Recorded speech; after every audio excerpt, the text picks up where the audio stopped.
Nararamdaman mo ba na parang isang matinding bagyo ang buhay? Yung mga plano mong pinaghirapan ay maaaring maglaho sa isang iglap. Ang mga inaasahan mo ay nauurong sa pagkabigo.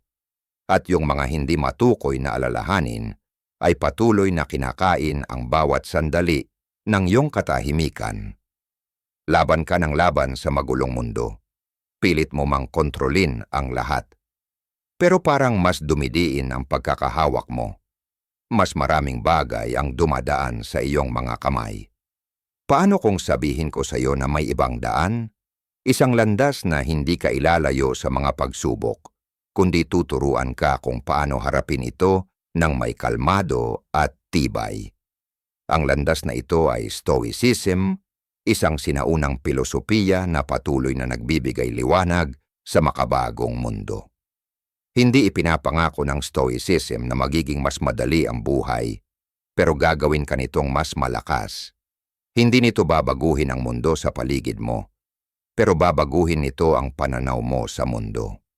Sa loob ng 40 minutong video na ito, oo, tama ang narinig mo, hindi lang basta maiintindihan mo ang Stoicism. Matututo ka kung paano ito magagamit sa iyong sariling buhay. Malalaman mo kung paano kontrolin ang iyong reaksyon, tanggapin ang mga bagay na hindi mo kayang baguhin, at makakakita ka ng kapayapaan kahit sa mga pinakamahirap na pagkakataon. Kaya simulan natin ang paglalakbay na ito ng may pangako.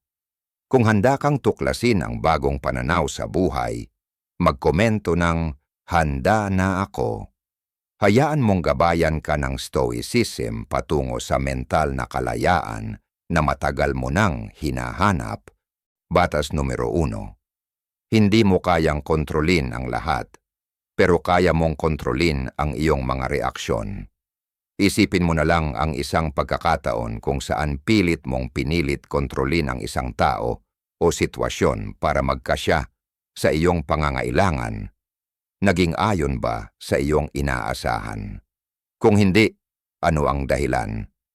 Ang mga karanasang ganito ay nagtuturo sa atin ng mahalagang leksyon tungkol sa mga limitasyon ng kontrol. Bagamat may kakayahan tayong mag-iwan ng marka sa ating buhay, madalas, ang mga hindi inaasahang pangyayari ay sumusubok sa ating pakiramdam ng katatagan. Kaya, ano ang nangyayari kapag ang mga bagay na wala sa ating kontrol ay nakakaapekto sa atin? Hahayaan ba nating magpatangay sa mga emosyon? O matututo ba tayong mag-adapt at maghanap ng kapayapaan sa loob natin? Sa aking karanasan, ang pagtangkang kontrolin ang mga panlabas na kondisyon ay bihirang magtagumpay dahil mas malakas ang realidad kaysa sa inaasahan natin. Sa halip na magpagod na pilit baguhin ang lahat ng bagay, maaari nating piliing tanggapin kung ano ang naroroon at baguhin ang ating pananaw. Gaya ng sinabi ng Stoic na pilosopo na si Epictetus, hindi ang mga pangyayari ang nakakagambala sa mga tao, kundi ang kanilang mga hatol patungkol dito.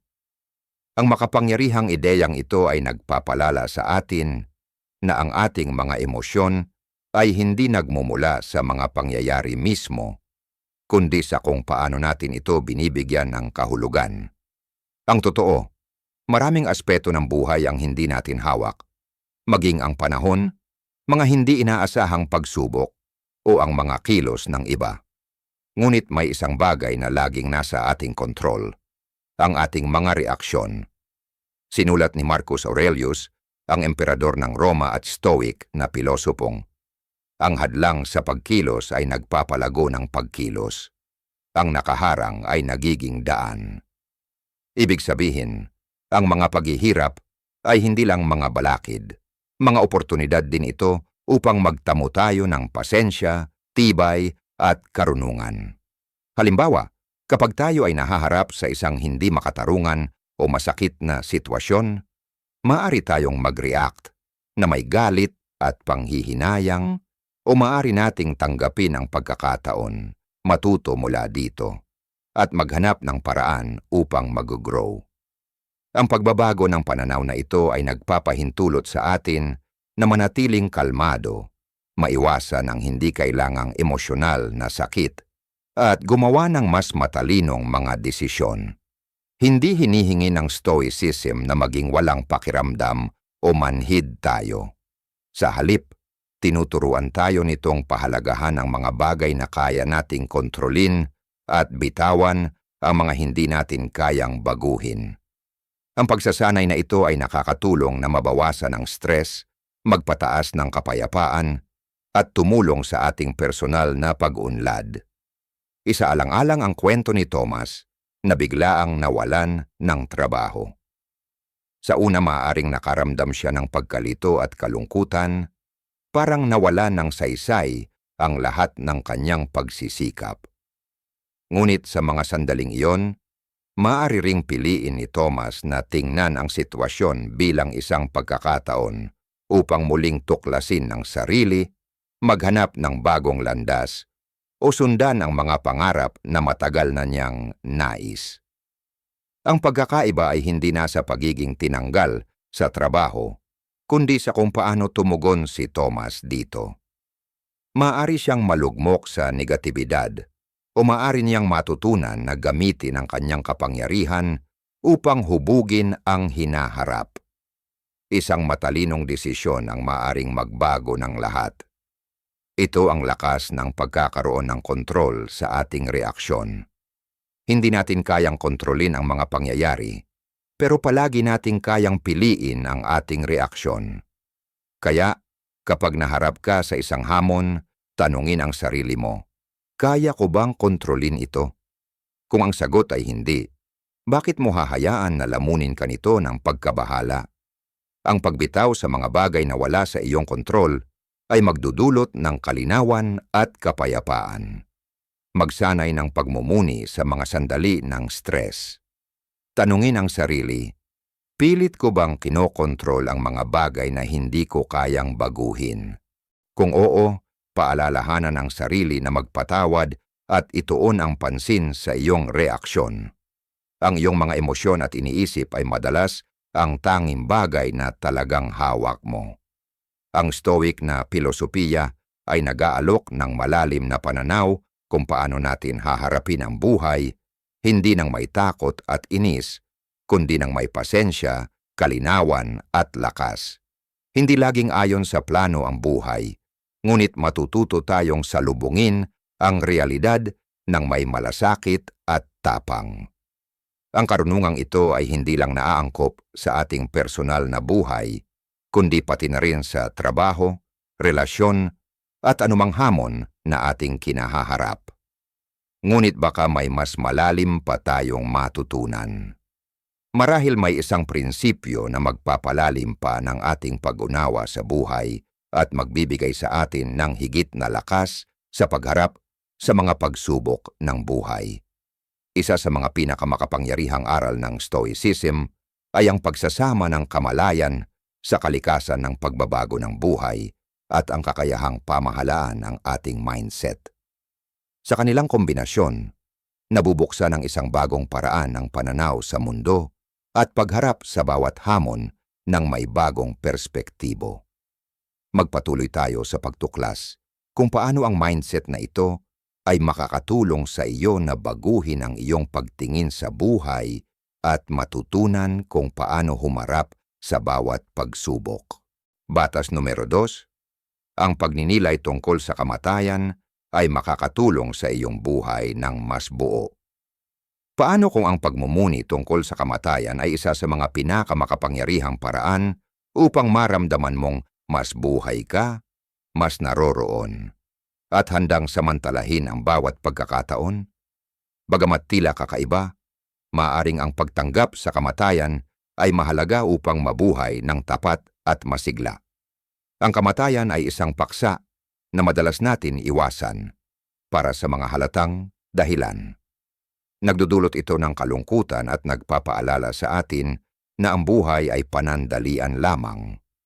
Ngunit kapag ito'y tinitingnan bilang isang natural na bahagi ng ating pag-iral at tinitalakay ng bukas sa ating mga mahal sa buhay, maaring magdala ito ng malaki at positibong epekto sa kalidad ng ating buhay mental na kalusugan, at kabuuang kaligayahan.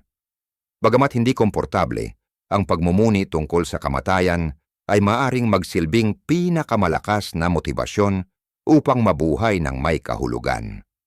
Ang tanong ay, paano natin mababago ang takot sa kamatayan upang maging gasolina sa buhay?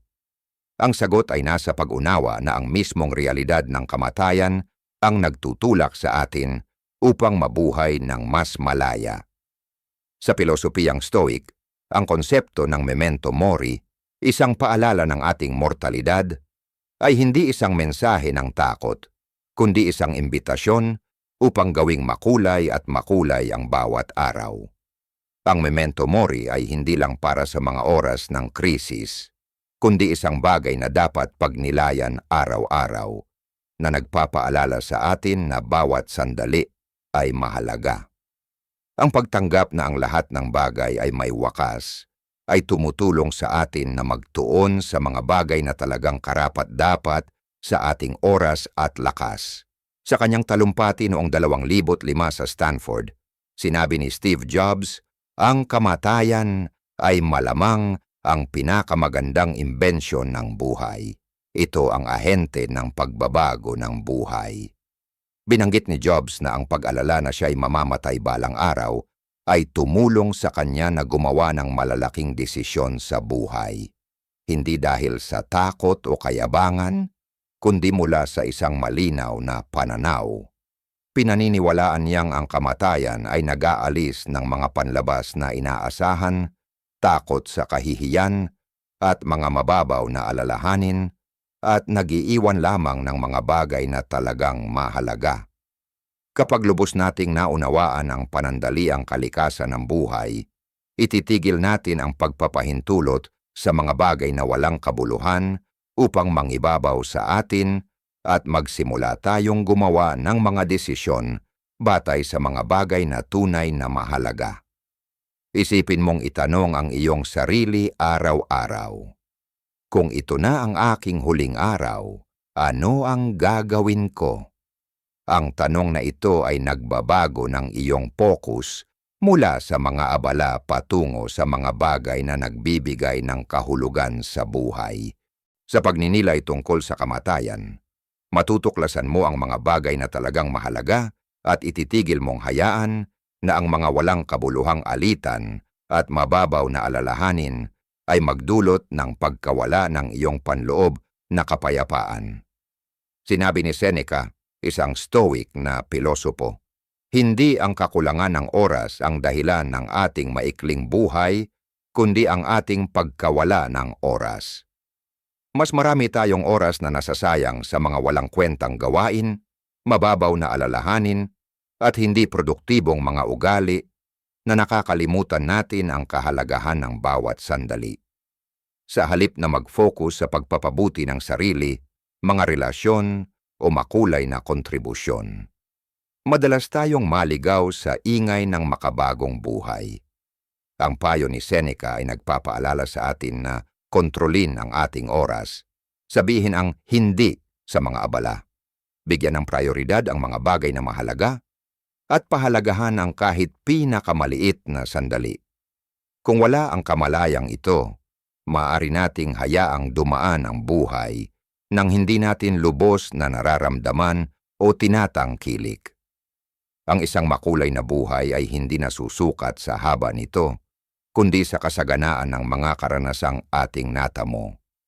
Kapag tinanggap natin na limitado ang oras, ititigil natin ang pagpapaliban, babawasan ang mga nakakasirang ugali, at mabubuhay ng mas may layunin.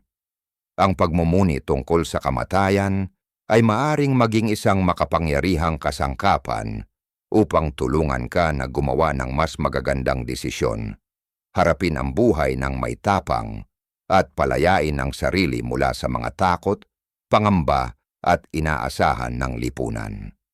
Ang pagharap sa kamatayan ng kalmado ay nagdudulot ng kalayaan, hindi tayo pinapalakad ng takot o kayabangan, kundi ng may layunin. Sa pagharap sa mga hangganan ng buhay, magsisimula tayong makita ang walang hangganang mga oportunidad na mayroon ito. Huwag mong hayaang dumaan ang mga ito nang hindi mo ito napapansin. Isipin ang kamatayan araw-araw, hindi nang may takot, kundi nang may pagnanais na mabuhay ng buo. Handa ka na bang magsimulang mabuhay sa ganitong paraan? I-share ang iyong mga saloobin sa mga komento sa ibaba. Batas numero 3. Huwag hayaang kontrolin ka ng iyong mga emosyon. Gaano kadalas mong maramdaman na ang mga emosyon ang namumuno sa iyong buhay kaysa sa iyong pag-iisip? Natural ang mga emosyon bilang bahagi ng pagiging tao. Ngunit kung hindi natin ito kontrolin, maaring malunod tayo sa ating mga damdamin at mawalan ng tamang paghatol. Ang tunay na lakas ay matutunan kung paano pamahalaan ang mga emosyon.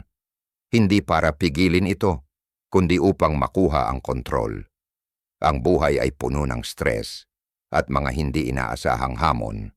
At kahit tayo ay maaring magmukhang mas kalmado habang tayo ay tumatanda, ang kakayahang harapin ang mga mahihirap na sitwasyon gamit ang emotional intelligence ay isang kasanayan na nagtatangi sa mga matagumpay na tao. Itinuturo ng mga Stoic na ang mga negatibong emosyon ay nagmumula sa mga maling pag-iisip.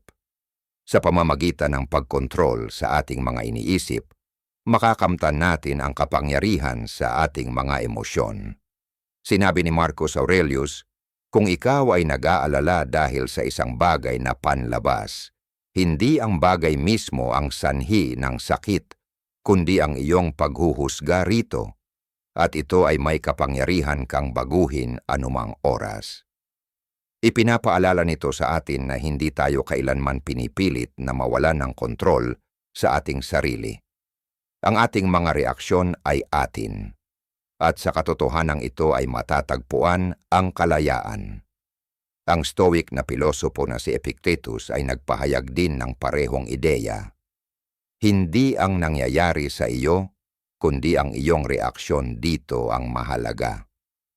Kapag pinapayagan natin ang mga panlabas na pangyayari na magdikta sa ating panloob na kalagayan, nabubuhay tayo sa patuloy na pagkabalisa at pagkabigo.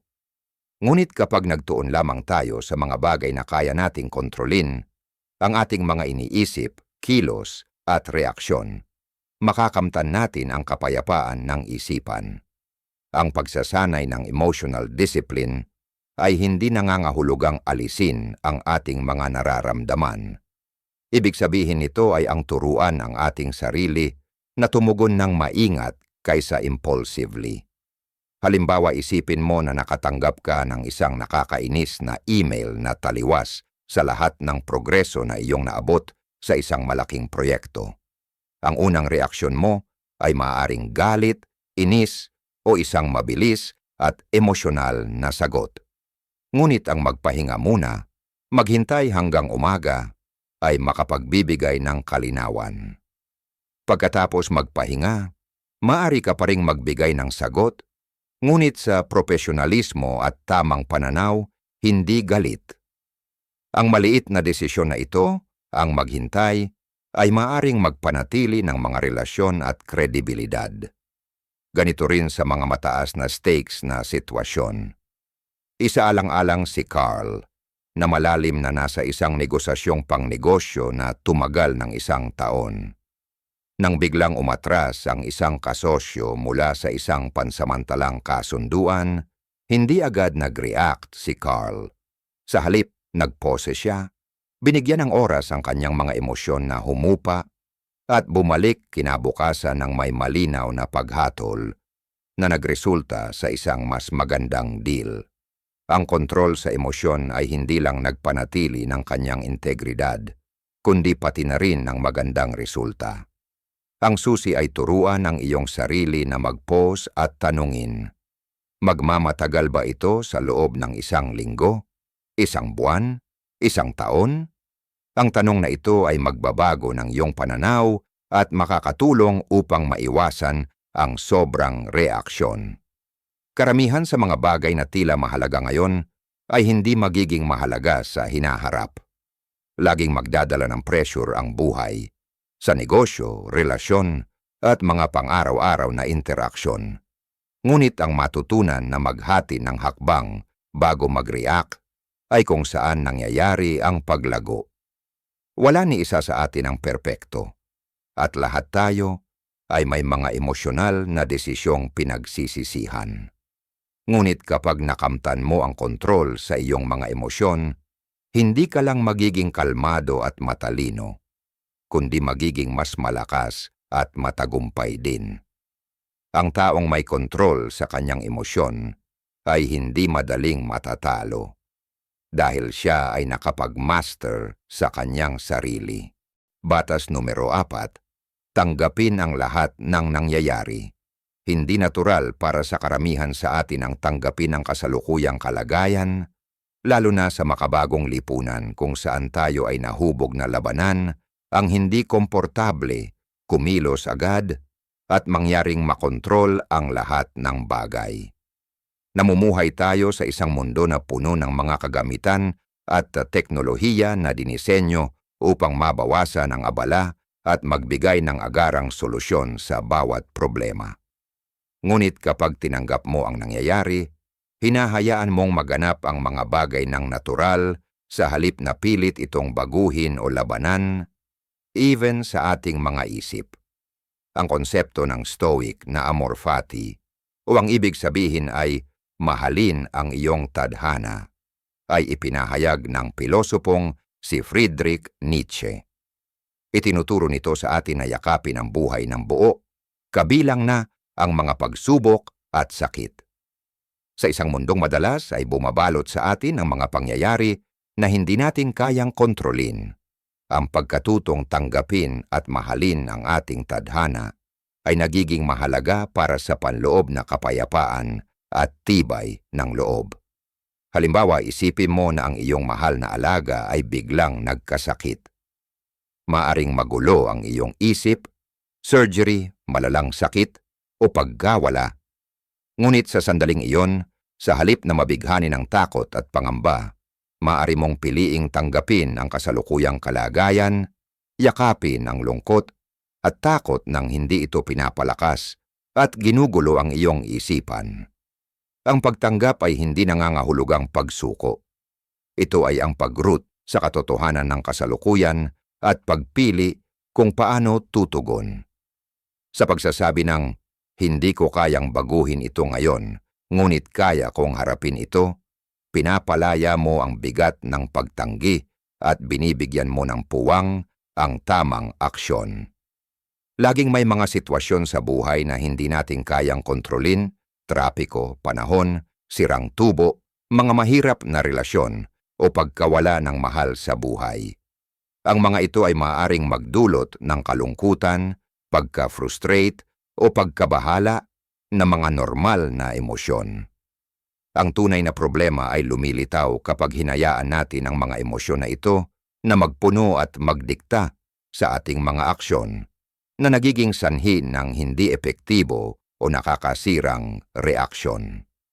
Minsan sa ating pagtatangkang muling makuha ang kontrol, tayo ay nagiging impulsive o tinatanggihan ang katotohanan na hindi makapagdadala ng kapayapaan.